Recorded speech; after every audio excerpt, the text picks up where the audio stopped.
سلام دوستان، همونجور که صورت سوال رو ملاحظه میکنید یه حد داده شده، مقدارش گفته منفی بی‌نهایته و یک مقدار دیگر رو از ما خواسته. همونجور که مشخص هستش یک متغیر مجهولی داخل حدمون داریم که A هستش. پس ذهنمون سوق داده میشه به این سمت که بریم اول بفهمیم که A ما به چه صورت هستش، چون تو مقداری که نهایتاً صورت سوال از ما پرسیده تاثیرگذار هستش. ویدیو رو تا انتها ببینید و اگر خوشتون اومد برای دیدن ویدیوهای مشابه به کانال ما سر بزنید. خب ببینید، برای اینکه بتونیم این سوال رو حل بکنیم من اول از این عبارتی که مقدارش رو داده شده میام 1/2 مثبت رو این تو قرار میدم. خیلی خوب، یه بازنویسی کوتاه انجام بدم.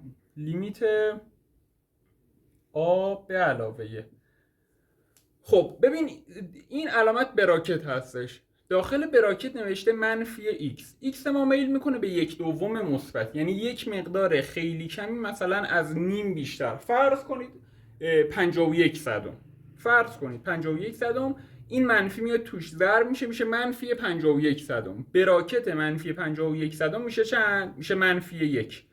پس خروجی براکت ما منفی 1 که تو 3 ضرب بشه میشه منفی 3. درست شد؟ حالا 1/2 مثبت همون 51 صدمی که عرض کردم اگر در 2 ضرب بشه یک مقدار خیلی کمی از 1 بیشتر میشه. قبول دارید؟ پس 1 منهای 1 مثبت میشه چی؟ یعنی 1 منهای 1 مقداری بیشتر از 1 برابر با چیه؟ برابر هستش با 0 منفی، یعنی یه مقداری کمتر از 0. حالا گفته حاصل این عبارت برابر هستش با منفی بی نهایت x هم که حالا میل میکنه به 1/2 مثبت دیگه. خب ببینید مخرج ما الان یه عدد منفیه. قبول دارید مخرج ما یه عدد منفیه، 0 منفی دیگه. حاصل حدمون هم شده چی؟ منفی بی نهایت.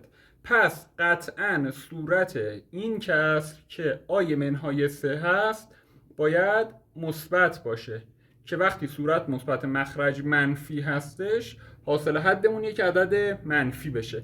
از این عبارت نتیجه‌ای که میگیریم چی هستش؟ آ ما مقدارش باید یه عددی بیشتر از 3 باشه. خیلی خوب، آ رو بزرگتر از 3 در نظر بگیریم، بریم ببینیم که این حد رو میتونیم حل کنیم یا خیر. می نویسم چی؟ می نویسم حدی که صورت سوال از ما خواسته. لیمیت در واقع مقدار x هم گفته 1/2 دیگه. 1/2 اگر جای x قرار بدم میشه براکت 1 تو صورت میمونه، 2 میاد تو مخرج ما که آ باشه ضرب میشه 2a. درست شد؟ 1/2 جای x انداختم منهای 1/2.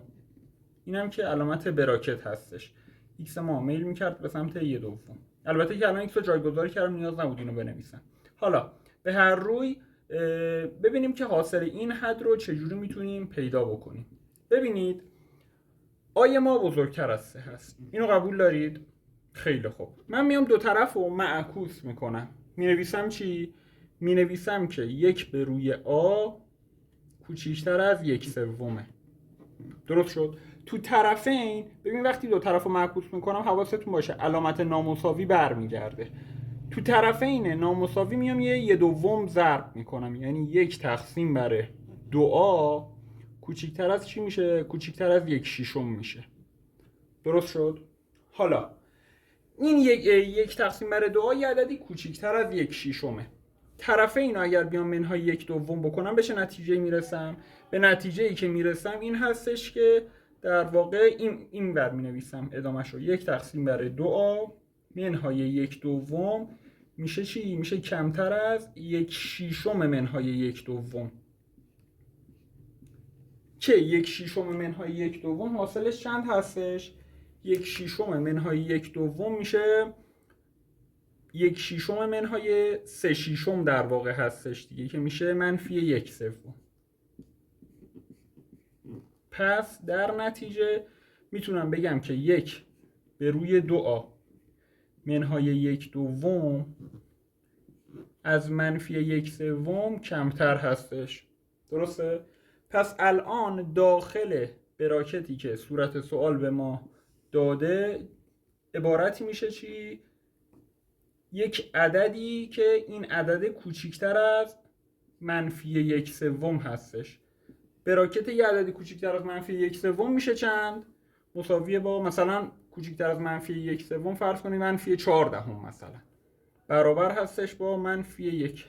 لازم به ذکره من این نکته رو عرض بکنم خدمتتون که ممکنه این اشتباه براتون پیش بیاد. خب این عبارت برای هر آی آیا برقرار هستش یا نه؟ بله قطعا برقرار هستش. اگر این سوال شما هم هست دقت بکنید، آ که بزرگتر از 3 هستش، اتفاقی که میفته آ قطعا یه عدد مثبت هستش دیگه. بعد یک تقسیم بر 2آ، هر چی مقدار این آ بیشتر بشه در واقع مخرج یک تقسیم بر 2آ ما داره بیشتر میشه، یعنی این کسر ما داره به صفر نزدیکتر میشه و قطعا یه عدد مثبت هستش دیگه. مثلا فرض کنید اینو اگر نه مثلا به سمت بی نهایت هم آروم میل بدیم، این میشه چی؟ این میشه صفر مثبت. صفر مثبت منهای یک دوم قطعا یه عددی بین صفر و منفی یک هستش دیگه. پس در هر صورت حاصل این براکت به ازای هر مقدار آیی که بزرگتر از 3 باشه برابر هستش با منفی یک. باز هم اگر سوالی بود داخل کامنت ها پاسخگوتون هستم. موفق باشید.